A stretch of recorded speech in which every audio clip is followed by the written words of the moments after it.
नमस्कार, जय हिंद। आशा है कि आप सभी काफ़ी अच्छे होंगे। मेरा नाम है आकाश सहकांत। स्वागत है आप सभी को आपके अपने यूट्यूब चैनल R2C अकेडमी पर। तो आज हम आपके लिए लेकर आ चुके हैं क्लास 10th फिजिक्स चैप्टर 2 प्रकाश का अपवर्तन।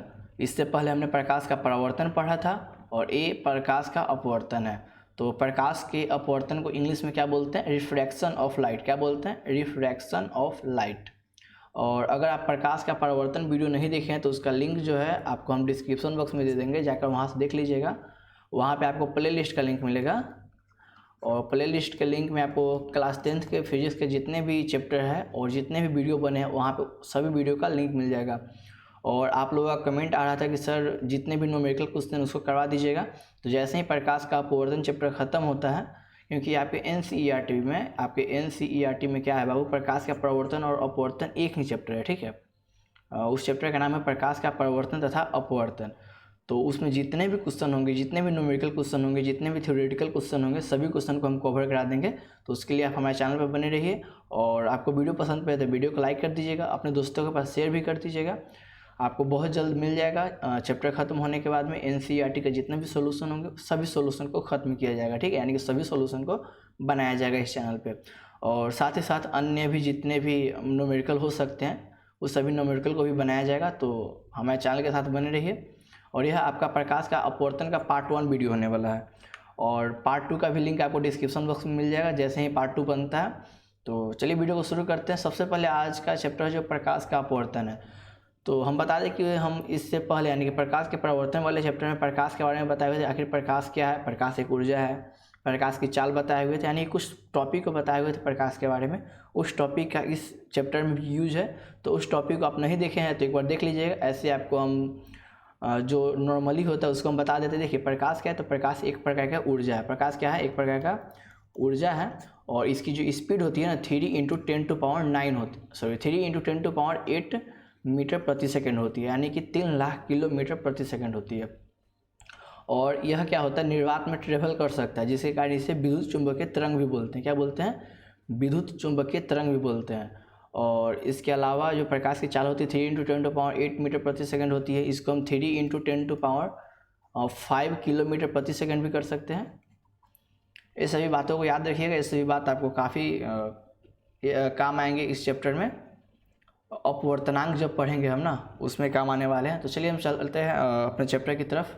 देखिए आखिर अपवर्तन हम लोग पढ़ते क्यों हैं? देखिए अगर आप कभी गौर किए होइएगा, देखिए ये मान गए आपका टब है, ठीक है। ये क्या है? टब है, यानी कि बाल्टी मान लेते हैं इसको आप हम लोग। देखिए जब इस बाल्टी में पानी भरा होता है, क्या होता है? बाल्टी में पानी भरा होता है तो एक बात आप देखते होइएगा कि अगर इसमें अपने हाथ को डालते हैं, अपने हाथ को डालिएगा तो हल्का सा टेढ़ा और हल्का सा मोटा दिखाई देता है। बात सही है क्या? नहीं विश्वास है एक बार ट्राई करके देख लीजिएगा। सेकंड बात, अगर कहीं यहाँ पे अगर आप सिक्का को रखते हैं, ठीक है, इस बिंदु पे अगर कोई सिक्का को रखते हैं तो उस सिक्का आपको ऊपर की तरफ दिखाई देता है, ऊपर दिखता है। कभी अगर इसमें आप पेंसिल को डालिएगा ना तो पेंसिल आपको क्या होगा? हल्का सा टेढ़ा दिखाई देगा। क्या होगा? हल्का सा टेढ़ा दिखाई देगा। ऐसा क्यों होता है? तो ये सभी अपवर्तन के कारण होता है। तो आखिर अपवर्तन होता क्या है? तो देखिए हम बताते हैं। एक बात समझिएगा सबसे पहले, अपवर्तन, सबसे पहले हम लोग परावर्तन को जानते हैं। परावर्तन में क्या हुआ था? जब किसी वस्तु पे अगर टकरा कर वापस आती थी ना तो उसे हम लोग क्या बोलते थे? परावर्तन कहते थे। यानी कि अगर ये दीवार है और इस दीवार पर हम किसी बॉल को फेंक रहे हैं तो अगर बॉल यहाँ से टकरा के वापस आ जा रही है तो ये क्या हो जाएगा? परावर्तन हो जाएगा। क्या हो जाएगा? परावर्तन हो जाएगा। और यही बात अगर हाँ ये दीवार है, ये दीवार नहीं है, इसको मान लेते हैं हवा की कोई परत है, ठीक है। हवा है, हमारे आसपास में क्या है बाबू? हवा है। तो इसको हम मान लेते हैं ये हवा है, ठीक है, ये हवा है। हमारे आसपास में तो पूरा हवा ही है। अगर यहाँ से अगर हम यहाँ पे एक गेंद को फेंकेंगे, ये हवा है, तो क्या ये गेंद वापस आएगी टकरा कर? नहीं ना आएगी। या एक गेंद क्या होगी? यहाँ से निकल जाएगी, यानी कि आर पार हो जाएगी। मान लीजिए आपका गेट बंद है, ठीक। अगर आपका गेट बंद है, यहाँ पे समझने का प्रयास कीजिए अपवर्तन को। ये आपका घर है और ये आपका गेट है। ये आपका क्या हो गया बाबू?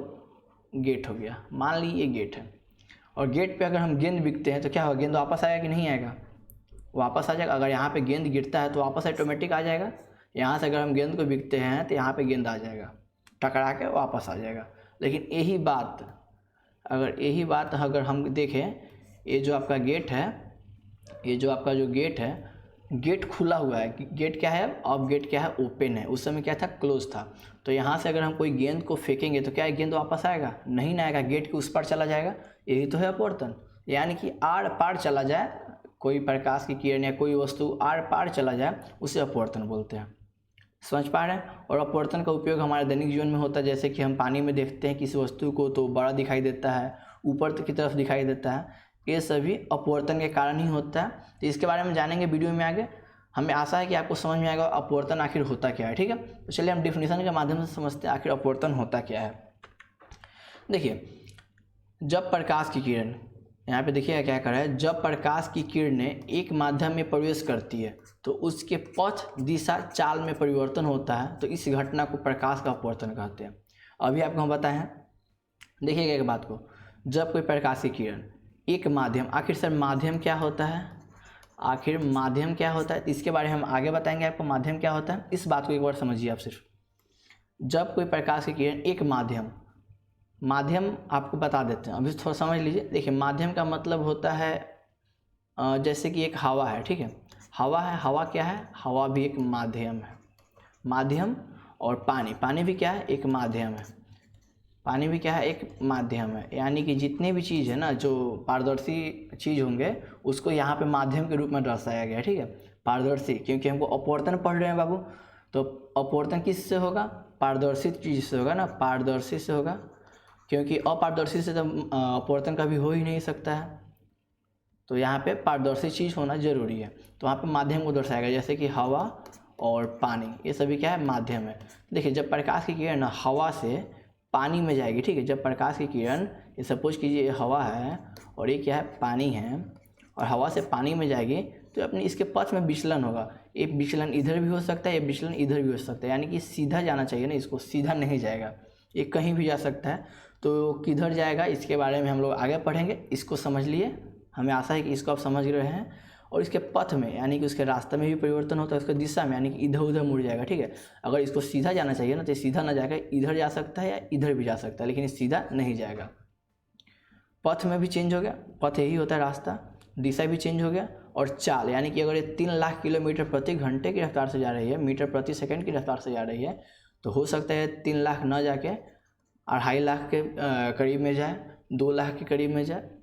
ठीक है, किलोमीटर प्रति घंटे की रफ्तार से 2 लाख, यही कुछ अप्रॉक्सीमेटली, यानी कि घटेगा या बढ़ेगा, कुछ भी हो सकता है। 3 × 10⁸ हो सकता है, 2 × 10⁵ हो, कुछ भी हो सकता है। ठीक है, यानी कि चाल बढ़ भी सकता है, चाल प्लस भी हो सकता है, चाल माइनस भी हो सकता है। तो यही होता है अपवर्तन में। हमें उम्मीद है कि यहाँ तक भी आप समझ पा रहे हैं। चलिए, इसका एक और हम परिभाषा देंगे, उस परिभाषा को भी देखिएगा।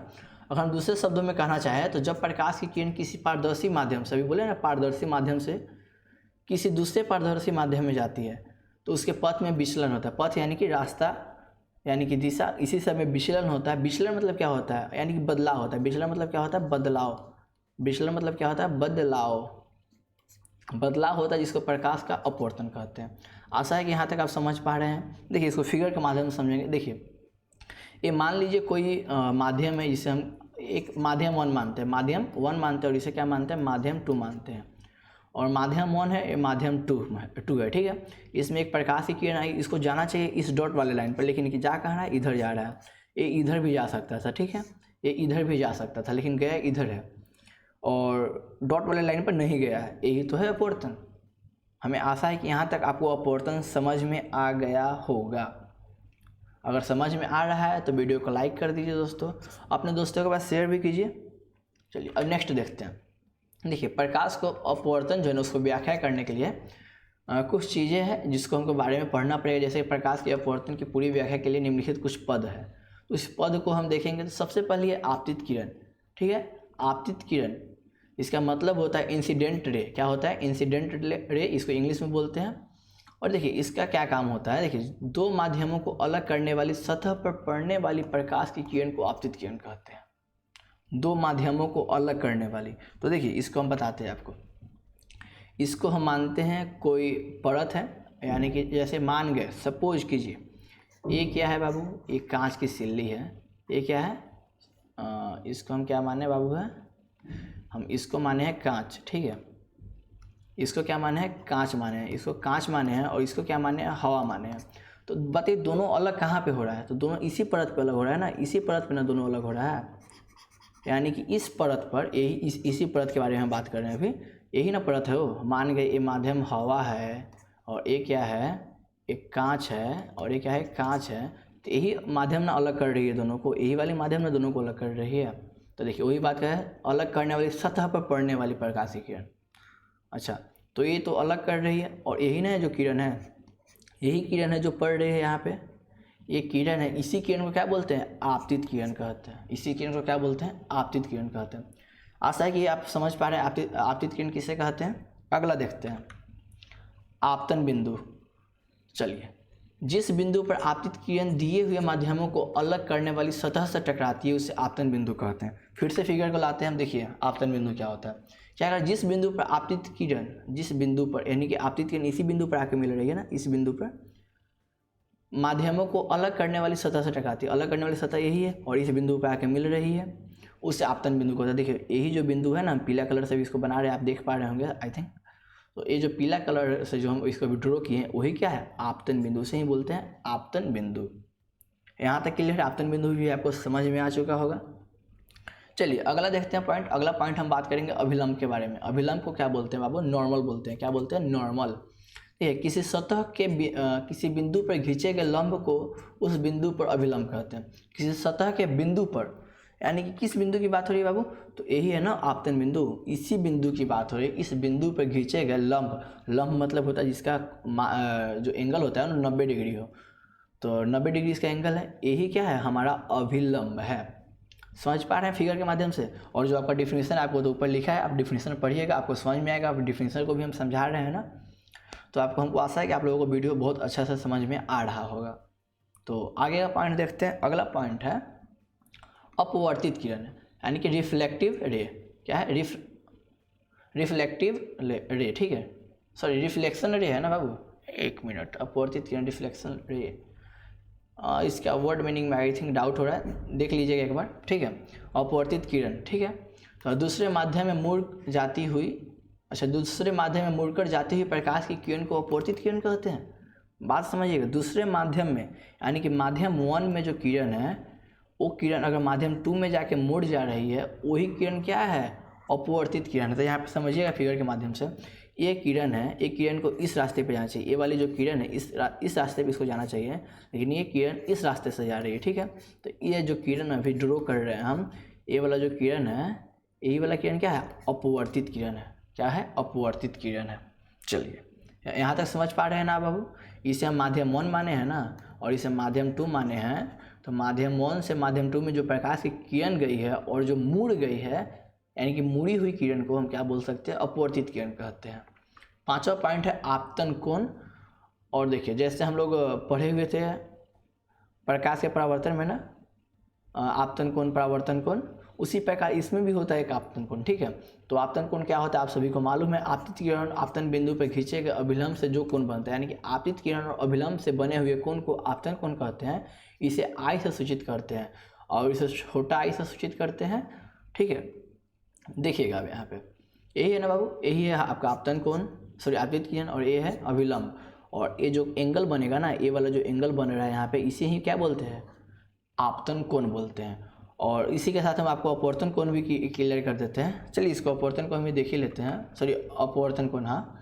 तो अपवर्तन कोण जो होता है ना, आपतित किरण आपतन बिंदु पर खींचे गए अभिलंब से जो कोण बनती है उसे अपवर्तन कोण कहते हैं।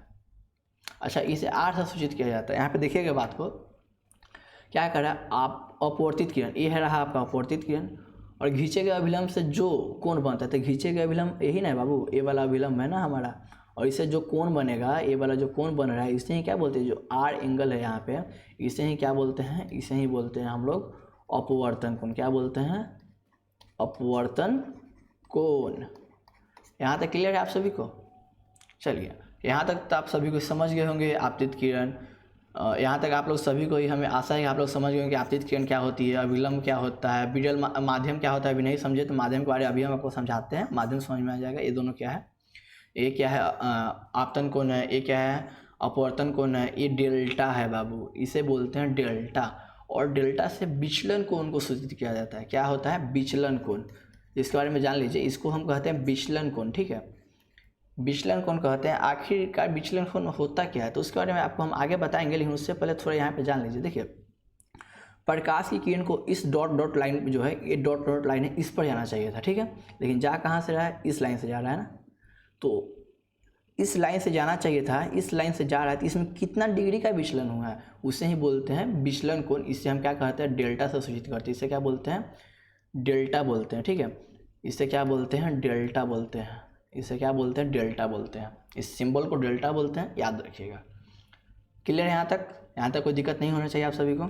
चलिए अब बात करते हैं माध्यम के बारे में। हम लोग अपवर्तन के जो डिफिनेशन था उसमें बताया गया है कि जब प्रकाश की किरण एक माध्यम से दूसरे माध्यम में जाती है तो उसके पथ में, उसके दिशा में, उसके चाल में परिवर्तन होता है। तो आखिर माध्यम क्या होता है तो उस माध्यम को जानते हैं।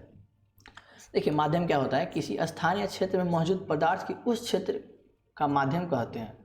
अच्छा देखिए, किसी स्थानीय क्षेत्र में मौजूद पदार्थ को उस क्षेत्र को माध्यम कहते हैं। किसी स्थानीय क्षेत्र में मान गए ये स्थान है, ये स्थान है, इसमें उपस्थित क्या है? इसमें हवा है, ठीक है। इसमें हवा है। और ये भी एक स्थान है, इसमें क्या है? इसमें क्या है? सिर्फ पानी है। तो ये क्या हो जाएगा? ये माध्यम हो जाएगा। क्या हो जाएगा? ये माध्यम हो जाएगा। ये हवा का माध्यम हो जाएगा। क्या हो जाएगा? हवा का माध्यम हो जाएगा। ये पानी का माध्यम हो जाएगा। तो उससे इस क्षेत्र, जो पूरा जगह है ना, इस जगह को, इसको हम फिल कर रहे हैं अभी, ये जो जगह है, इस सभी जगह को क्या बोलेंगे? हवा, यानी माध्यम बोलेंगे। इसको भी क्या बोलेंगे? माध्यम बोलेंगे। समझ पा रहे हैं ना आप? हाँ, तो हमें उम्मीद है कि ये समझ पा रहे हैं। अंतरिक्ष में माध्यम नहीं होता, जिसे शून्य या निर्वात कहते हैं। देखिए, अंतरिक्ष जो होता है, हमारा जो पृथ्वी जो है ना, पृथ्वी जो है वायुमंडल से घिरा हुआ है। क्या है? वायुमंडल से घिरा हुआ है। वायुमंडल के बाद में ना कोई हवा नहीं है। हवा नहीं है तो हवा नहीं है तो उसको क्या बोलेंगे? निर्वात बोलते हैं। क्या बोलते हैं? निर्वात बोलते हैं। निर्वात। और निर्वात का मतलब क्या होता है? जहाँ नी मतलब नहीं, वात मतलब होता है वातावरण, जहाँ वातावरण नहीं हो, ठीक है, तो उसे निर्वात बोलते हैं। वहाँ पे क्या होता है? वहाँ पे हवा नहीं होता है, ठीक है। इसीलिए उसे अंतरिक्ष में कोई माध्यम नहीं बोला जाता। अंतरिक्ष में कोई माध्यम नहीं होता। जहाँ पे कुछ है ही नहीं उसको माध्यम इससे बोलेंगे हम। क्या क्या है? किसी स्थानीय क्षेत्र पे मौजूद पदार्थ, तो वहाँ पे कोई पदार्थ उपस्थित ही नहीं है तो उसको माध्यम बोल पाएंगे?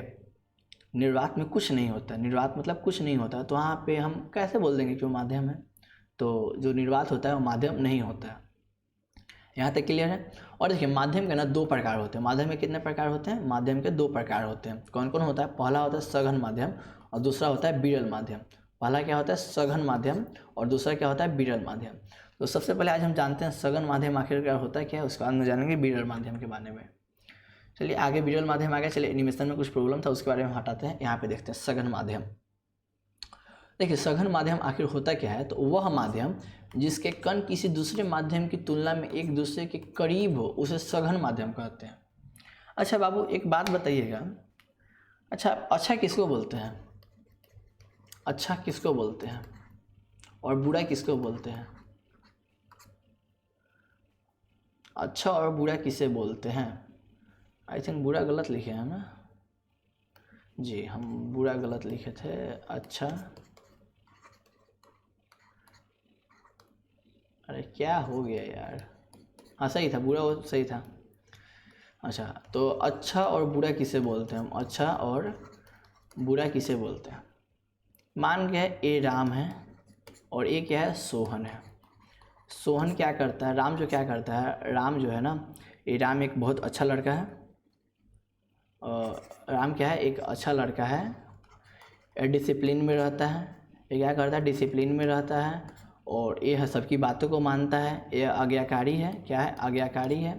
ये सबकी बातों को मानता है, ये सबकी इज्जत करता है, ये बड़ों का सम्मान करता है, छोटे से अच्छे से व्यवहार से बात करता है। लेकिन जो सोहन है ना बाबू, सोहन क्या करता है? न अच्छे से बात करता है। ठीक है, ये भी अच्छा से बात करता है, ठीक है, ये भी अच्छा से बात करता है, ये डिसिप्लिन में ये भी रहता है और एक सबकी आज्ञा का बात नहीं मानता, आज्ञा का पालन नहीं करता है। अच्छा है लेकिन आज्ञा का पालन नहीं करता। अगर आपसे पूछा जाए सोहन अच्छा है या राम अच्छा है, तो आप क्या कहिएगा? अच्छा तो दोनों है। अगर पूछा जाए सबसे अच्छा क्या है, कौन है, तो आप क्या बोलिएगा? राम है। कैसे आप बोल दिए राम सबसे अच्छा है? राम से भी तो अच्छा कोई हो सकता है बाबू। यानी कि दुनिया में सबसे अच्छा कोई नहीं है, सबसे बुरा कोई नहीं है। हम क्या करते हैं? दो चीज़ ले लेते हैं, उसमें तुलना करते हैं। हम राम और क्या सोहन में क्या किए हैं, तुलना किए हैं। कहें कि सोहन अच्छा है, राम भी अच्छा है, लेकिन राम जो है ना सोहन से अच्छा है। राम जो है सोहन से अच्छा है, राम जो है सोहन से अच्छा है। यानी कि राम अच्छा है लेकिन किससे अच्छा है, सोहन से अच्छा है। तो यहाँ पे सोहन क्या है, सोहन क्या है, यहाँ पे बुरा हो गया। यहाँ पे सोहन क्या हो गया, बुरा लड़का हो गया। राम क्या हो गया, यहाँ पे अच्छा हो गया। चलिए यहाँ पे याद रखिएगा, अभी सोहन क्या है, बुरा लड़का हो गया। अब एक और लड़का है, ठीक है, जिसका नाम रखते हैं हम विकास, ठीक है, जिसका नाम क्या है, विकास। ये क्या करता है, सिगरेट पीता है, गांजा पीता है, वगैरह वगैरह, जितने भी नशा होता है सभी नशा करता है। अब बताइए अब अच्छा कौन है, सोहन और विकास में अच्छा कौन है? तो आप कहिएगा सर अब तो अच्छा सोहन हो गया ना। अच्छा सोहन कैसे हो गया, बोलता बोले बुरा हो गया बाबू। अभी आप बताए हुए थे बाबू, अभी आप बताए हुए थे कि सोहन जो है बुरा लड़का है। अभी आप क्या बताए हुए थे, सोहन बुरा लड़का है। लेकिन अब क्या कर रहे हैं, विकास जो है, विकास आया है, जो विकास क्या है, उस दारू सिगरेट सभी कुछ जितने भी नशा सभी कुछ करते हैं। तो आप कह रहे हैं सर सोहन अब अच्छा लड़का है। यानी कि हम विकास और सोहन का तुलना किए हैं, जहाँ पर सोहन क्या है, अच्छा है। यानी कि आप कह सकते हैं कि दो वस्तुओं के बीच में तुलना करके बताया जाता है कि कोई अच्छा है, कोई बुरा है, कोई ख़राब है, कोई मीठा है, कोई खट्टा है। जब तक तुलना नहीं करेंगे जब तक हम बता नहीं पाएंगे। तो वही बात यहाँ पे सघन और विरल में भी होता है। समझिए यहाँ पे क्या होता है। सघन क्या कहता है, वह माध्यम जिसके कण किसी दूसरे माध्यम की तुलना में एक दूसरे के करीब हो। सपोज कीजिए यहाँ पे एक कण है, ये सभी कण है, ये क्या है, जितने भी हम डॉट दे रहे हैं सभी कण है, ये सभी क्या है, नज़दीक है। तो ये क्या होगा, सघन माध्यम हो जाएगा। अगर वही किसके तुलना में, ए वाले कण के तुलना में क्या हो जाएगा, वो सघन माध्यम है, क्योंकि इसके जो कण है दूर दूर है, लेकिन इसके कण क्या है, पास पास है। इसके कण पास पास है और इसके कण क्या है, दूर दूर है। तो ये क्या हो जाएगा, सघन माध्यम हो जाएगा, और ये क्या हो जाएगा, विरल माध्यम हो जाएगा। समझ में पा रहे हैं ना। यहाँ पे ई क्या हो जाएगा, सघन हो जाएगा। यहाँ पे ई क्या हो जाएगा, सघन हो जाएगा। तो हम सघन का एग्जाम्पल दें तो हवा भी हो सकता है, पानी भी हो सकता है। जैसे कि हम अच्छा आपसे पूछे थे अच्छा कौन है, तो अब अच्छा आप क्या कह सकते हैं, राम भी अच्छा है और सोहन भी अच्छा है। उस समय लेकिन आप सोहन को बुरा कर दिए थे, याद है ना। लेकिन सोहन भी क्या है, अच्छा है। क्यों अच्छा है बाबू, और बुरा कौन है, तो हम बुरा कह सकते हैं राम भी बुरा है और क्या, सोहन भी बुरा है। कहा कि हम अगर राम से बेहतर किसी को ला दे तो राम तो उसके सामने बुरा हो जाएगा ना, वही बात है। तो यहाँ पे जो हवा है, यहाँ पे जो हवा हो जा गया, यहाँ पे जो हवा है वो भी क्या है, सघन है, और पानी भी क्या है, सघन है, कांच भी क्या है, सघन है। जितने भी चीज़ होते हैं सभी चीज़ सघन है किसी के तुलना में। ठीक है, चलिए अब देखते हैं इसके आगे का पॉइंट।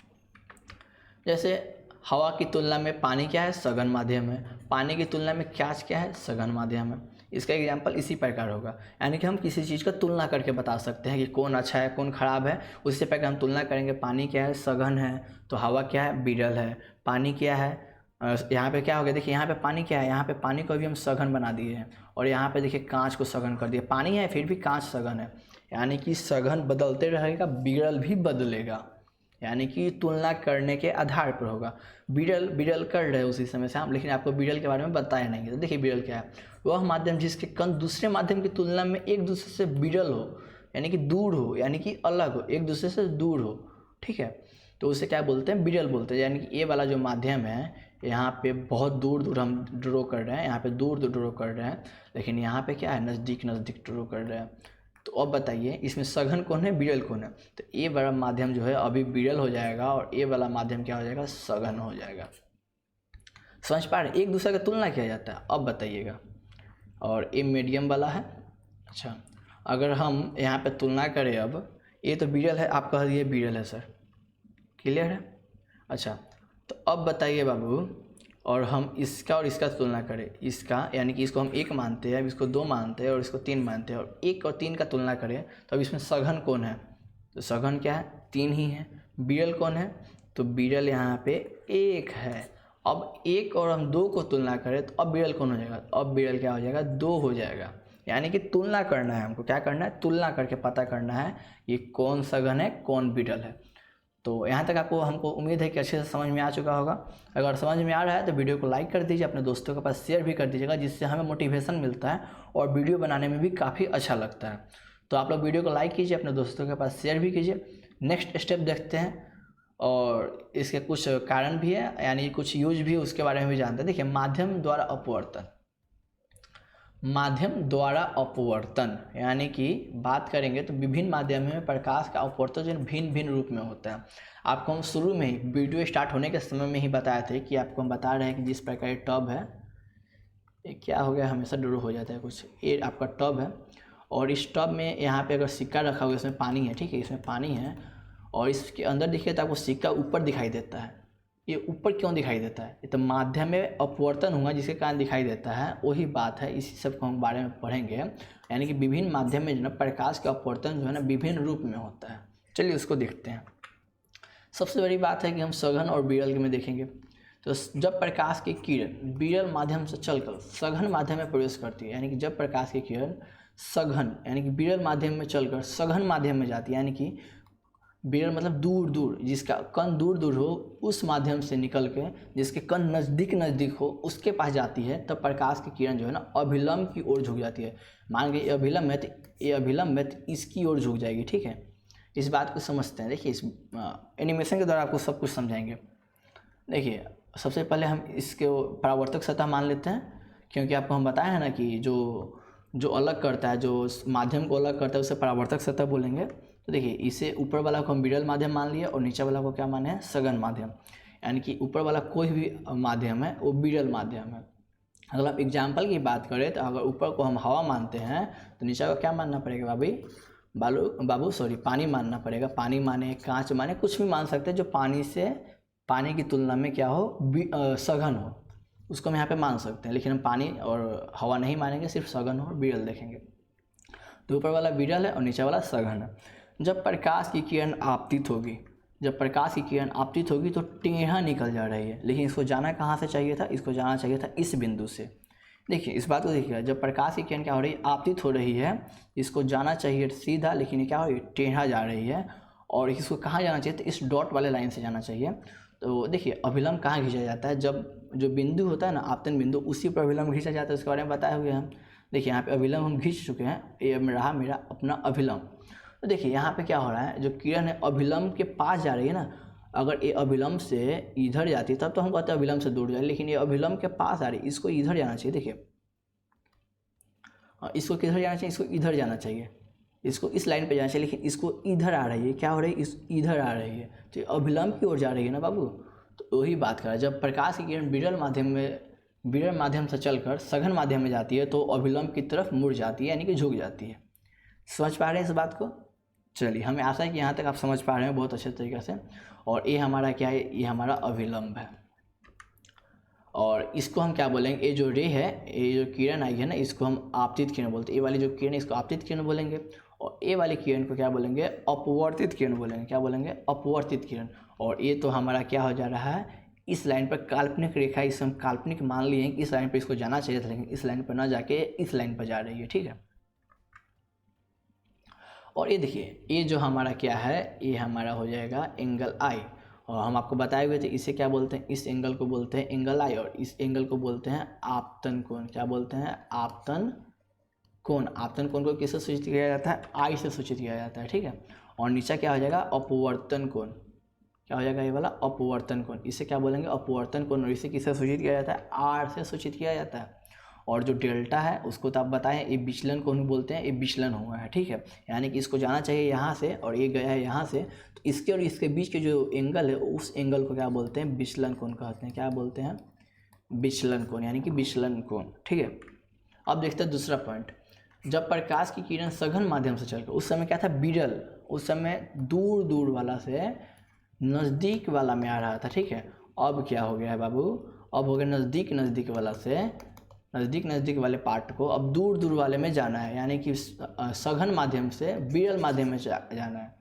देखिए सघन माध्यम से विरल माध्यम में जाना है, तो प्रकाश की किरण क्या होगी, अभिलंब से दूर भागी। उस समय अभिलंब के पास आ रही थी, अब अभिलंब से दूर जाएगी।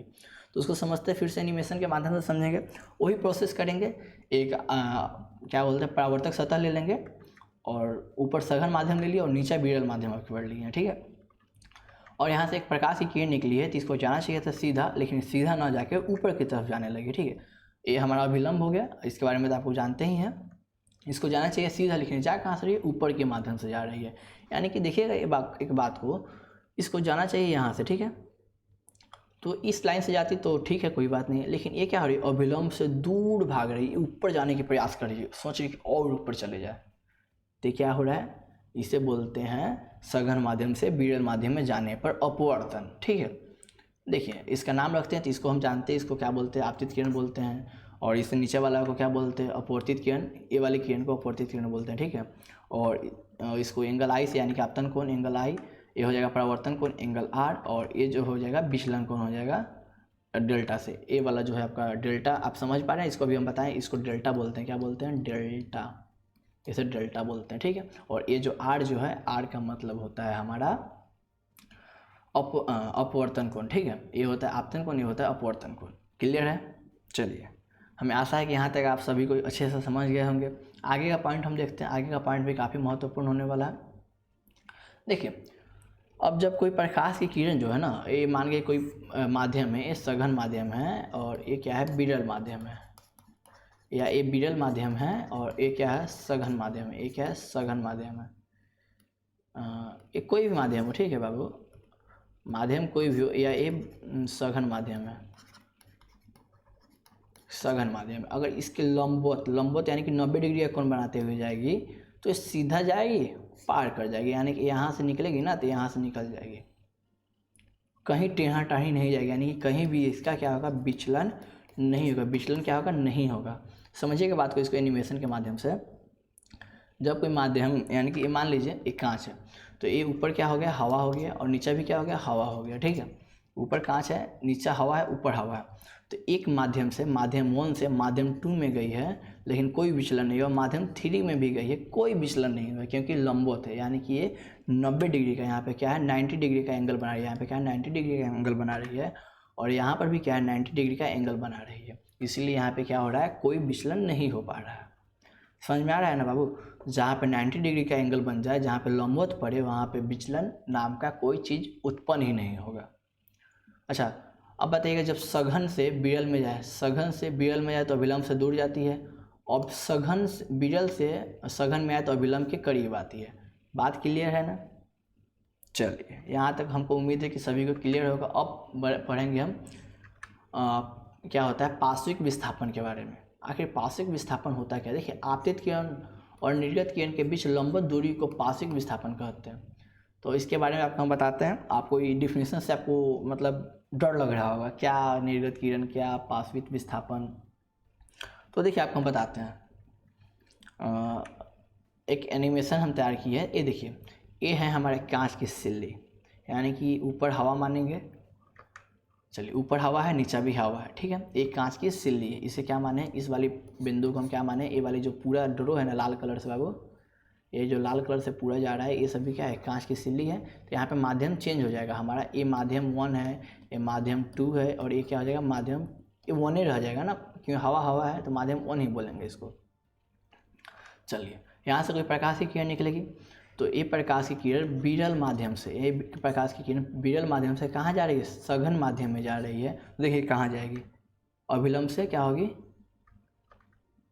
देखिएगा इस बात को, ये अभिलंब, ये मान के यहाँ से अगर हम अभिलंब को ड्रॉ करते हैं तो अभिलंब के पास जा रही है ना, विरल से सघन में जाए तो अभिलंब के पास जाती है। बात क्लियर है। अब ये क्या है, सघन माध्यम है। यहाँ नीचे वाला क्या है बाबू, नीचे वाला है आपका विरल माध्यम, नीचे वाला क्या है, विरल माध्यम है। तो अब तो अभिलंब से दूर भागेगी, ये मान के इसका अभिलंब है, तो अभिलंब से कहाँ जाएगी, दूर भाग रही है ना। अच्छा, ये बताइएगा, इस वाली किरण को जाना कहाँ चाहिए था, इस वाली किरण को जाना चाहिए था इस प्रकार ना, और ये वाली जो किरण है, ये वाली किरण है, हम थोड़ा ड्रो हटाते हैं यहाँ से, ये वाली जो किरण है, इस किरण को कहाँ से आना चाहिए था, इसको इधर से आना चाहिए था, लेकिन आई कहाँ से है बाबू, टेढ़ा हो गया, ये आई यहाँ से है। यहाँ तक आप समझ पा रहे हैं ना बाबू, हाँ, तो क्लियर होना चाहिए आप सभी को यहाँ तक। और देखिए, और सबका नामकरण किए हैं अभी हम, इसका नाम रखें P और इसका नाम रखें Q, यानी कि PQ, इस दूरी को PQ बोलेंगे, इस दूरी को QS बोलेंगे, इस दूरी को क्या बोलेंगे, QS बोलेंगे, इस दूरी को QS बोलेंगे, और इस दूरी को ST बोलेंगे, इस दूरी को क्या बोलेंगे, ST बोलेंगे। क्लियर है ना, नामकरण किए हैं। अच्छा चलो बाबू, यहाँ तक तो हमको आशा है कि समझ पा रहे हैं आप लोग। अच्छा, अब बताइएगा बाबू, ये वाली लाइन को हम आपतित किरण बोलते हैं, मालूम है आपको। अच्छा, और इस किरण को क्या बोलेंगे बाबू, निर्गत किरण बोलेंगे, यानी कि एक माध्यम से दूसरे माध्यम से, और दूसरे माध्यम से तीसरे माध्यम में जाना, उसे निर्गत किरण बोलते हैं। यहाँ तक समझ में आ रहा है ना बाबू। अच्छा, अब एक बात समझिएगा, और ये जो आपतित किरण है, यानी कि आपतित किरण को जिस रास्ते से जाना चाहिए था, यानी कि आपतित किरण निर्गत किरण के बीच लंबवत दूरी को, तो ये आपतित किरण है, मान लेते हैं ये आपतित किरण है बाबू। आपतित किरण की एक काल्पनिक रेखा यानी कि आपतित किरण, और यहाँ पे निर्गत किरण, ये रहा निर्गत किरण, ये रहा निर्गत किरण के बीच लंबवत दूरी को, लंबवत यानी कि 90 डिग्री के एंगल को, 90 डिग्री के ऊपर भी एंगल बन रहा है, 90 डिग्री का नीचे भी एंगल बन रहा है, लंबवत दूरी को पार्श्विक विस्थापन कहते हैं। यानी कि इससे हम जो ड्रॉ किए, इसे डॉट डॉट लाइन के साथ जो ड्रॉ किए हैं, 90 डिग्री का एंगल बना रहा है, तो ये वाला जो दूरी है ना, इसी दूरी को पार्श्विक विस्थापन कहते हैं। आप समझ पा रहे हैं ना। यहाँ से देखिए, यहाँ से विरल माध्यम था, यहाँ से विरल माध्यम था, विरल से कहाँ पे आया, सघन में आया है, तो अभिलंब की तरफ गया है, क्योंकि हम अभिलंब मानेंगे ना, यहाँ पे ड्रॉ नहीं करना था हमको। अभिलंब एक काल्पनिक रेखा, इसके बारे में आपको हम बताए हुए हैं ना, तो अभिलंब यहाँ पे मान लिए हैं हम। ये जो हमारा विरल माध्यम था, यहाँ से हम अभी इसको अभिलंब माने हैं, इसको सघन माध्यम माने हैं। माने क्या है ही सघन माध्यम, क्योंकि हवा के माध्यम तुलना में कांच क्या सघन माध्यम है, और सघन माध्यम से प्रकाश फिर से हवा में आई है, जो ऑटोमेटिक अभिलंब से दूर जाने का प्रयास करेगी, तो अभिलंब से दूर जाने का प्रयास की है। यही सब बात है। हमें उम्मीद है कि आप सब यहाँ तक बहुत अच्छे से समझ पा रहे होंगे। अगर समझ गए हैं तो एक बार वीडियो को लाइक कर दीजिए दोस्त, आपसे हम कुछ मांग नहीं रहे, लाइक कर दीजिए, चैनल को सब्सक्राइब कर लीजिए, इससे हमको मोटिवेशन मिलता है। और एक अच्छा सा कमेंट बताइए कि इस वीडियो में क्या सुझाव करने की ज़रूरत है। कमेंट में आप हमको बता सकते हैं कि वीडियो में क्या सुझाव करने की, मतलब सुझाव दे सकते हैं वीडियो में क्या परिवर्तन करने की ज़रूरत है, यानी कि वीडियो इससे भी बेहतर चाहिए तो हम इसमें क्या करें कि आपको वीडियो और अच्छा लगे। आप हमको बताइएगा तो हम उसमें कोशिश करेंगे, 100% ट्राई करेंगे, 100% ट्राई करेंगे कि इम्प्रूवमेंट लाएँ। तो हमें उम्मीद है कि आप लोग अच्छा एक कमेंट में सुझाव दीजिएगा कि वीडियो कैसा था। आगे देखते हैं। अच्छा बाबू, जिस प्रकार हम लोग परावर्तन का नियम पढ़े हुए थे, परावर्तन का नियम पढ़े हुए, तो उसी प्रकार अपवर्तन का भी तो कुछ नियम होता होगा ना। तो अपवर्तन का जो नियम होता है उसके बारे में हम लोग पढ़ते हैं। तो देखिए, अपवर्तन का भी 2 नियम होता है। परावर्तन के कितने नियम थे? परावर्तन के भी 2 नियम थे, और अपवर्तन के भी कितने नियम हैं? 2 ही नियम है, यानी कि दोनों के नियम कितने हैं? इक्वल है, बराबर है। अच्छा, तो हम जानते हैं सबसे पहले पहले नियम के बारे में। तो देखिए, पहला नियम कहता है आपतित किरण और अपवर्तित किरण तथा अभिलंब तीनों एक ही तल में और एक ही बिंदु पर होते हैं। परावर्तन को याद कीजिए, परावर्तन में प्रकाश के परावर्तन में भी सेम ये नियम था, लेकिन वहाँ पे आपतित किरण की जगह पे क्या था पता है? परावर्तित, यानी कि जब कोई प्रकाश की किरण आपतित होती है तो परावर्तन के बाद, मतलब परावर्तन यहाँ पे था, ठीक है। जब कोई प्रकाश की किरण, सॉरी यार क्या बोल रहे हैं हम, यहाँ पे देखिए आपतित किरण और परावर्तित किरण तथा अभिलंब तीनों एक ही तल में था। कहाँ पे? परावर्तन का नियम। लेकिन अपवर्तन के नियम में क्या है? आपतित किरण और आपतित किरण, अपवर्तित किरण तथा अभिलंब तीनों क्या है? एक ही तल में और एक ही बिंदु पर होते हैं। पहला नियम कहता है, जी सर, इसको हम देखेंगे कैसे होता है। ये रहा हमारा आपतित किरण, ये रहा हमारा अभिलंब, ये रहा हमारा आपतन बिंदु, देखिएगा बात को, और ये रहा हमारा अपवर्तित किरण। ये भी इस बिंदु से निकल रहा है, ये भी इस बिंदु पर आ रहा है, और ये भी इसी बिंदु पर, और तीनों का तल क्या है? एक ही तो तल है। यही तो बोलता है परावर्तन का, अपवर्तन का पहला नियम, यही तो क्या है? अपवर्तन का फर्स्ट लॉ है, first law of reflection, first law of refraction. यहाँ तक तो क्लियर होगा आप सभी को। चलिए दूसरा नियम को देखेंगे। दूसरा नियम थोड़ा सा आप समझने का प्रयास कीजिएगा, बहुत अच्छे से समझ में आ जाएगा। देखिए क्या कहता है, आपतन कोण की जया, जया मतलब होता है साइन, ठीक है, और अपवर्तन कोण की जया का अनुपात जो होता है किन्हीं 2 माध्यमों के लिए नियत होता है। नियत मतलब क्या होता है? कांस्टेंट होता है, समझिएगा यहाँ पे। यानी कि जो आपतन कोण की जया के क्या बोलते हैं? आपतन कोण की जया, यानी कि आपतन कोण किसे बोलते हैं? एंगल आई को बोलते हैं। जया का मतलब क्या होता है? साइन होता है, यानी कि साइन आई बटा साइन आर करेंगे। अपवर्तन को क्या कहते हैं? आर कहते हैं। और जया किसके बोलते हैं? जया बोलते हैं साइन को, यानी कि साइन को, यानी कि जो आएगा ना वो नियत होगा, नियत यानी कि कांस्टेंट होगा, ठीक है। यही बात कर रहे हैं ना। तो यहाँ पे देखिए ये बात यही है ना, साइन आई बटा साइन आर इक्वल टू नियतांक। अच्छा, ये जो नियम है ना बाबू, और एक वैज्ञानिक दिए हुए थे जिसका नाम था स्नेल, तो इसीलिए इसको क्या बोलते हैं? स्नेल का भी नियम कहते हैं। यानी कि अपवर्तन के दूसरे नियम को स्नेल नामक वैज्ञानिक ने प्रतिपादित किया था, इसीलिए अपवर्तन के दूसरे नियम को स्नेल का भी नियम कहते हैं। आपसे एग्जाम में अगर पूछा जाए स्नेल का नियम को लिखें, तब क्या लिखेगा? आपतन कोण की जया, अपवर्तन कोण की जया का अनुपात किन्हीं 2 माध्यमों के लिए क्या होता है? नियत होता है। किन्हीं 2 माध्यमों के लिए नियत होता है। समझ पा रहे हैं? अच्छा, आखिर इसका मतलब क्या होता है? देखिए हम समझाते हैं। इसके बारे में आपको क्लास 10th में तो नहीं पढ़ना है। एक बात हम थोड़ा समझाने का प्रयास करते हैं। मान लीजिएगा सही ड्रॉ, ठीक है, ऐसे तो सही ड्रॉ नहीं हो पा रहा है। अच्छा, यहाँ से अगर एंगल आई बनता है, ठीक है, और यहाँ से एंगल आर बनता है, क्लियर है। अगर यहाँ से हम इसको यहाँ से भेजे हैं तो ये यहाँ पे गया, अगर इसको और हम टेढ़ा करेंगे तो ये यहाँ से भी तो जाएगा, तो ये वाला भी एंगल क्या हो जाएगा, एंगल आई हो जाएगा। ये वाला भी एंगल क्या हो जाएगा, एंगल आर हो जाएगा। यानी कि इसका जो अनुपात को निकालेंगे ना, यानी कि पहले वाला जो अनुपात अगर मान के 2 आता है तो दूसरा वाला भी अनुपात क्या आएगा, 2 ही आएगा, यानी कि नियत आएगा, यानी कि बराबर आएगा एक माध्यम के लिए, नियत माध्यम के लिए, यानी कि किन्हीं 2 माध्यम जो है उन्हीं माध्यम के लिए। अब माध्यम अलग अलग कर दीजिएगा तो ऑटोमेटिक है क्या हो जाएगा, चेंज हो जाएगा। मान गए ये हवा था और ये हवा और पानी के लिए हमारे लिए यहाँ पे 1 आ रहा है, हवा के लिए भी पहला जो है 1 आ रहा है और दूसरा क्या आ रहा है, 2। पहला 1 आ रहा है तो बाकी जितने भी उसको अगर हम यहाँ पे समझिएगा, आपको हम ड्रो, हाँ ये वाला बात समझिएगा। ये वाला जो एंगल है, ठीक है, ये वाला जो एंगल है इसको हम यहाँ पे रखें तो इधर आया टेढ़ा हुआ, और इसको हम और ऊपर करेंगे, इसको हम और ऊपर करेंगे तो ये तो यहाँ से भी जा सकता है ना बाबू। तो इसका जो एंगल है, ये वाला जो एंगल इसका जो है, इसका वाला आई और आर, उसका जो अनुपात है ना, मान लो उसका अनुपात 2 आता है, यानी कि साइन आई और साइन आर का अनुपात 2 आता है, इसको भी तो आई मानेंगे ना बाबू। तो साइन आई यहाँ पर भी है और साइन आर यहाँ पे भी है, लेकिन वैल्यू बदल जाएगा। मान गए कि एक का मान साइन 30 है, ठीक है, साइन 30 और दूसरे का मान क्या है, साइन 60 डिग्री है, ठीक। तो इसका मान 2 आ रहा है और उसी प्रकार अगला भी करेंगे। अगर साइन 30 को बढ़ाएंगे तो यहाँ पे अगर 45 आता है, तो साइन इसको 60 करते हैं, इसको 45 आता है, जो भी है कुछ भी कीजिए, अगर बराबर होता है तो उसका भी मान क्या आएगा, 2 आएगा। इसके बारे में आपको क्लास 12 में पढ़ना है, इसलिए आपको हम इसको डीपली नहीं बता रहे हैं। इसको डीपली बताएंगे तो आपको बाउंस करना शुरू हो जाएगा। सिर्फ इतना याद रखिएगा कि आपतन कोण की जया और अपवर्तन कोण की जया का अनुपात किन्हीं 2 माध्यमों के लिए नियत होता है, यानी कि कॉन्स्टेंट होता है। इसे हम लोग क्या बोलते हैं, sine i upon sine r equal to constant, यानी कि नियतांक। और इसे म्यू से सूचित करते हैं। इसे किससे सूचित करते हैं, म्यू से सूचित करते हैं। म्यू का मतलब क्या होता है, अपवर्तनांक होता है, ठीक है, अपवर्तनांक होता है, ठीक है। म्यू का मतलब होता है अपवर्तनांक। अच्छा, इसके बारे में हम बताते हैं। देखिए, अपवर्तनांक के बारे में आपको क्लास 10th में हल्का फुल्का पढ़ना है, तो हल्का फुल्का ना बता के हम आपको थोड़ा डिटेल्स में बता देंगे, जिससे आपको क्लास जो 12th है, 12th में क्या है, रे ऑप्टिक्स है, ठीक है, रे ऑप्टिक्स है, उसमें आपको काफ़ी आसानी से समझ में आ जाएगा। तो चलिए उसके बारे में पढ़ते हैं। आखिर अपवर्तनांक क्या होता है। अपवर्तनांक आपके एग्जाम में पूछा जा सकते हैं कि अपवर्तनांक के बारे में आपको क्लास 10th में हल्का फुल्का पढ़ना है। तो देखिए, एक माध्यम की तुलना में दूसरे माध्यम का अपवर्तनांक वह अंक है जो आपतन कोण का जया और अपवर्तन कोण का जया का अनुपात होता है। बात वही है जो भी आपको बताया स्नेल का सेकंड नियम, यानी कि अपवर्तन का सेकंड नियम, यानी कि आपतन कोण की जया और अपवर्तन कोण का जया का जो अनुपात होता है ना, उससे अपवर्तनांक बोलते हैं। इसे हम दूसरे भाषा में देखिए किस प्रकार बोलेंगे। इसे म्यू से सूचित करते हैं, ये तो हम जानते हैं। इसके दूसरे भाषा में क्या किस प्रकार बोल सकते हैं।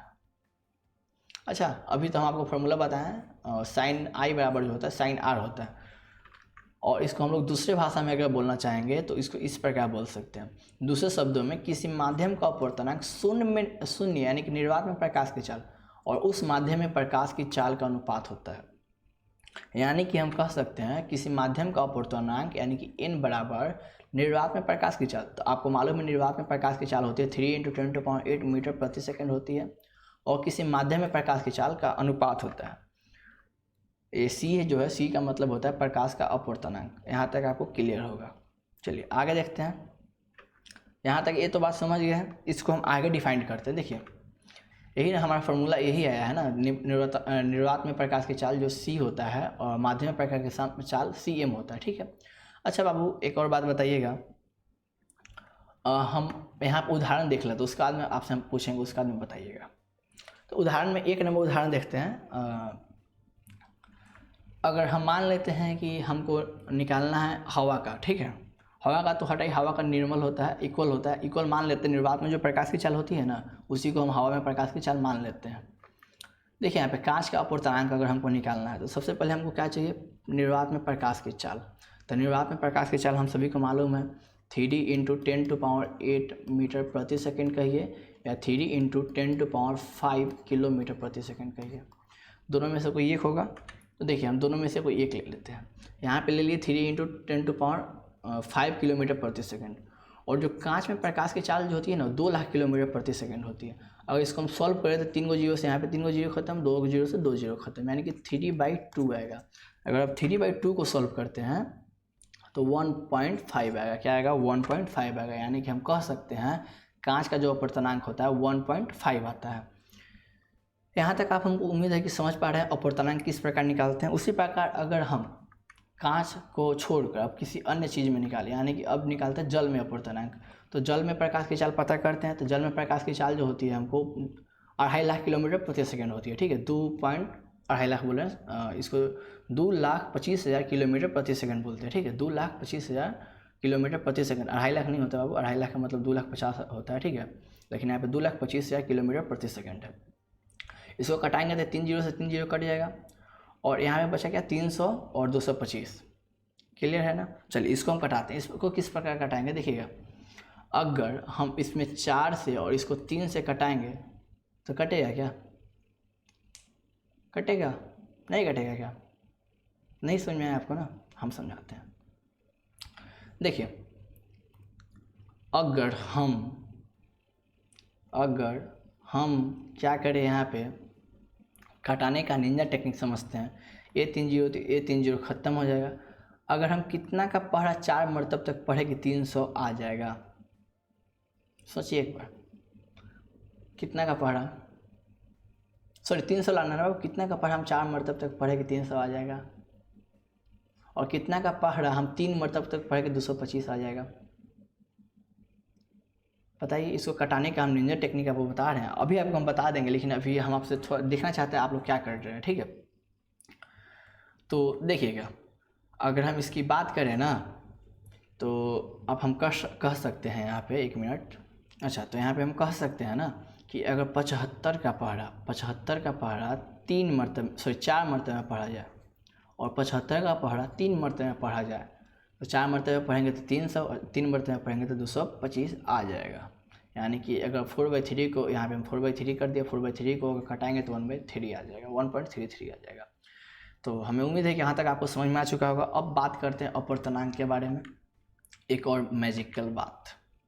अच्छा बाबू, निरपेक्ष अपवर्तनांक आखिर होता क्या है उसके बारे में थोड़ा जान लेते हैं। इसके बारे में एग्जाम में पूछा जा सकता है, बोर्ड मॉडल है, समझ लीजिएगा। जब प्रकाश की किरण वायु या निर्वात से किसी अन्य माध्यम में जाती है तो निर्वात या वायु के सापेक्ष उस माध्यम का अपवर्तनांक निरपेक्ष अपवर्तनांक कहलाता है।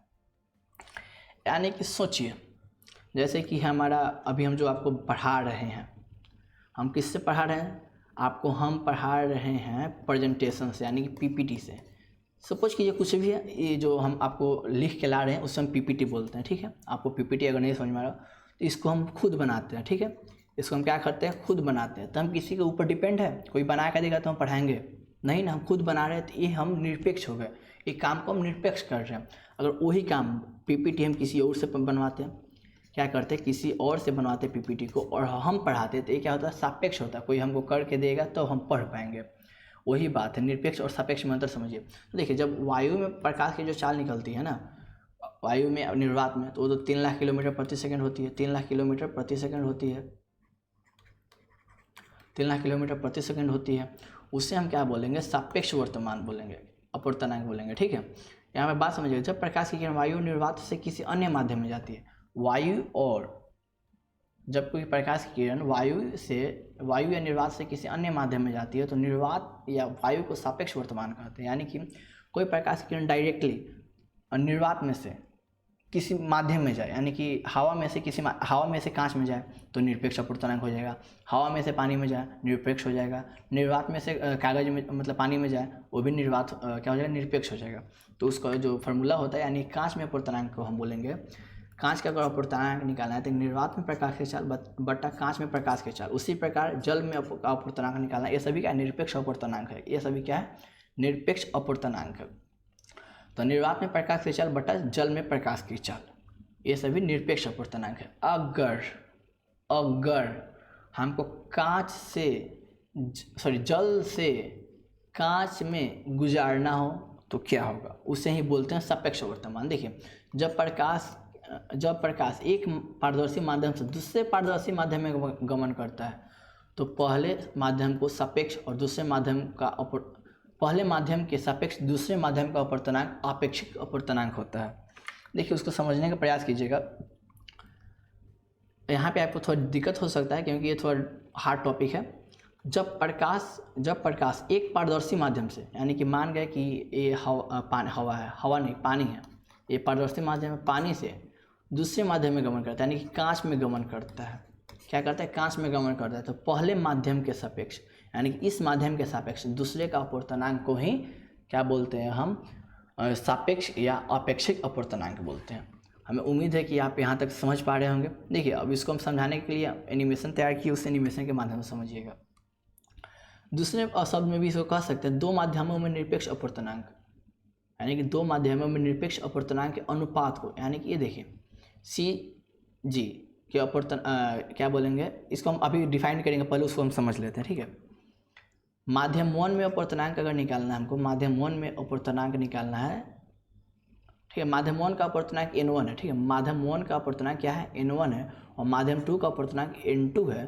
तो माध्यम 2 का सापेक्ष माध्यम 1 का जो अपवर्तनांक होगा ना N21 हो जाएगा। क्या हो जाएगा? N21।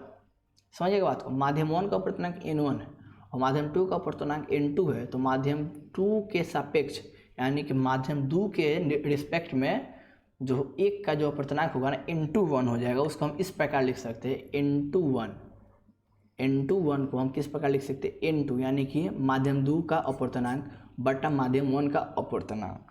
समझ पा रहे हैं? यहाँ पे ऊपर वाला बात को समझते हैं। दो माध्यमों को निरपेक्ष अपवर्तनांक को निरपेक्ष अपवर्तनांक के अनुपात को अपवर्तनांक बोलते हैं। यानी कि ये माध्यम 1 है, कांच का अपवर्तनांक को हम क्या कर सकते हैं? C/Cg कर सकते हैं। और जल का अपवर्तनांक को क्या कह सकते हैं?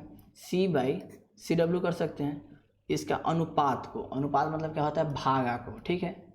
भागा को अगर हम बात करें, अगर इसको हम गुणा में बदलेंगे तो ऑटोमेटिक है Cw ऊपर चला जाएगा। तो देखिए हम उसको ऊपर करते हैं, यानी कि उसको ऊपर करेंगे तो C/Cg हो जाएगा, C/Cg इंटू Cw/C हो जाएगा। तो इसको हम कटा देंगे तो क्या हो जाएगा? Cw/Cg हो जाएगा। क्या हो जाएगा? Cw/Cg। इसे भी हम क्या बोल सकते हैं?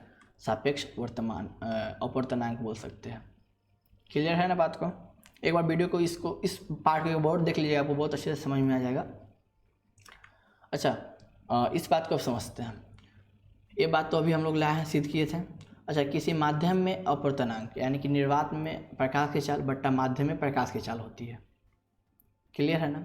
अच्छा, तो देखिएगा एक बात को, Nm बराबर C/Cm कर सकते हैं, क्योंकि देखिए यहाँ पे m है, अगर यहाँ पर भी m होगा तब तो माध्यम यहाँ पे लिखा हुआ है ना, किसी माध्यम में अपवर्तनांक, तब तो यहाँ पे m लिखे हैं हम।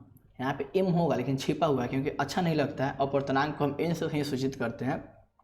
यानी किसी माध्यम Nm में प्रकाश की चाल अगर मतलब निर्वातांक निकालना है, अपवर्तनांक निकालना है, सॉरी, किसी माध्यम का अपवर्तनांक निकालना है तो उसको Nm/Cw भी कर सकते हैं। ये किसका अपवर्तनांक है? तो ये माध्यम में प्रकाश की चाल, किसी माध्यम में प्रकाश की चाल है, ठीक है। तो उसको हम इस प्रकार भी तो लिख सकते हैं। जब यहाँ पे m है तो यहाँ पे m आएगा, तो जब यहाँ पे एक होगा तो यहाँ पर तो 1 कर सकते हैं, और यहाँ पे 2 होगा तो यहाँ पे 2 कर सकते हैं। अगर N21 निकालना है तो आपको हम बताए हैं ना कि माध्यम 1 का जो अपवर्तनांक होता है उसका क्या करेंगे हम? माध्यम 1 का अपवर्तनांक, यानी कि माध्यम 1 का अपवर्तनांक और माध्यम 2 का अपवर्तनांक, यानी कि माध्यम 1 का अपवर्तनांक बटा माध्यम 2 का अपवर्तनांक कर देंगे, यानी कि अनुपात निकाल देंगे। तो क्या हो जाएगा? वो जो N2 का माध्यम निकल जाएगा, यानी कि N21 का माध्यम निकल जाएगा। समझ रहे हैं ना? देखिए यहाँ पे N12 का निकल जाएगा, N12 का निकल जाएगा। यहाँ पे फिर से समझिएगा। देखिए आपको कन्फ्यूजन हो गया होगा, क्योंकि हम आपको ऐसे बताएं कि आपको कन्फ्यूजन हो ही गया होगा। देखिए अगर यहाँ पे m है तब यहाँ पे m आया है, यहाँ पे 1 है, यहाँ पे 1 नहीं, यहाँ पर भी m है बाबू, यहाँ पर भी क्या है? m है, और यहाँ पर उसी प्रकार m आ गया, लेकिन यहाँ पे m छिपा हुआ रहता है, इसको हम लोग क्या करते हैं? शो नहीं करते हैं। उसी प्रकार यहाँ पे अगर हम 1 डालते हैं, यहाँ पे अगर 1 डालेंगे तो यहाँ पर भी क्या हो जाएगा? 1 हो जाएगा। ये फार्मूला अभी आपको हम बताए थे, इसलिए आपको कहीं दिक्कत हो रहा है। फार्मूला अभी आपको हम बताए हैं, अभी बताया गया है क्या फार्मूला है। तो यहाँ पे 1 है तो इसको भी तो हम 1 कर सकते हैं, यहाँ पे 2 है तो इसको भी 2 कर सकते हैं। अगर हमको N2 निकालना है, इन दोनों का अपवर्तनांक निकालना है, यानी कि सापेक्ष निकालना है, सापेक्ष अपवर्तनांक निकालना है, तो N21 करेंगे तो जो पहले आता है ऊपर जाता है, जो बाद में आता है वो नीचे आता है। यहाँ तक तो क्लियर है। अच्छा, N2 का मतलब क्या हुआ है हमको? देखिए N2 का मतलब आया C/C2।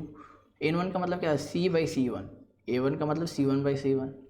C/C1। यहाँ तक क्लियर है। ये भागा में अगर इसको हम पलटेंगे तो गुना में आ जाएगा, यानी कि C से C अब कट जाएगा और बच जाएगा C1/C1 यानी कि N2 बराबर कह सकते हैं हम C1/C2 यानी कि माध्यम 1 में प्रकाश की चाल बट्टा माध्यम 2 में प्रकाश की चाल। यहाँ तक क्लियर है। यहाँ पे आप लोगों को थोड़ा सा हार्ड लगता है क्योंकि ये जो टॉपिक है ना बाबू, ये आपके 10th में थोड़ा कम है। 10th में क्या है, थोड़ा कम है, थोड़ा क्या है, कम है। और ये जो टॉपिक है आपका क्लास 12th का टॉपिक है। किसका टॉपिक है, 12th का टॉपिक है। थोड़ा सा हार्ड लगेगा, कोई दिक्कत नहीं है। अगर समझ में आ रहा है तो अच्छी बात है, नहीं समझ में आ रहा है तो और अच्छी बात है, क्योंकि इसको 12 में आपको पढ़ना ही है। ठीक है, तो आगे बात करते हैं, क्योंकि इससे क्वेश्चन ज़्यादातर नहीं क्वेश्चन आते हैं, कुछ आते हैं जिससे याद कर लीजिएगा, उसके बारे में आपको हम बता देंगे, उसको आप याद कर लीजिएगा। अच्छा बाबू, तो हम आज के लिए इतना ही रहने देते हैं, ठीक है, क्योंकि अगर ज़्यादा करते हैं तो वीडियो ज़्यादा लंबा हो जाएगा। तो आज के लिए इतना ही, फिर मिलेंगे अगले वीडियो में। और उससे पहले बता दें कि अगर आप पार्ट 1 नहीं देखे हैं, पार्ट 1 का मतलब पार्ट 2 नहीं देखे हैं, तो पार्ट 2 का भी लिंक आपको हम डिस्क्रिप्शन बॉक्स में दे देंगे। पार्ट 2 जाकर देख लीजिएगा, क्योंकि पार्ट 2 बहुत जल्द आ जाएगा। और साथ ही साथ अगर आप रिफ्लेक्शन ऑफ लाइट नहीं देखे हैं, क्या किए हैं, रिफ्लेक्शन ऑफ लाइट नहीं देखे, यानी कि प्रकाश का अपवर्तन नहीं देखे हैं, तो आप उसका लिंक जो है आपको डिस्क्रिप्शन बॉक्स में मिल जाएगा, जाकर वहाँ से देख लीजिएगा। ठीक है, उसका लिंक जो है क्या है, डिस्क्रिप्शन बॉक्स में गिवन है, जाकर देख लीजिए। हम उम्मीद है कि आपको वहाँ पे अच्छे से समझ में आ जाएगा प्रकाश का अपवर्तन। वहाँ पे उसका ऑब्जेक्टिव भी हो गया, ऑब्जेक्टिव का भी लिंक आपको वहाँ पे मिल जाएगा। तो आप हमारे साथ बने रहें इतना देर तक, उसके लिए आपका धन्यवाद। और आपको ये वीडियो कैसा लगा, इसका सुझाव आप हमें कमेंट में दे सकते हैं। साथ ही साथ आप यह भी सुझाव दे सकते हैं इस वीडियो में क्या इम्प्रूवमेंट की ज़रूरत है और क्या इम्प्रूवमेंट की ज़रूरत नहीं है। तो आज के लिए इतना ही, फिर मिलेंगे अगले वीडियो में। जय हिंद।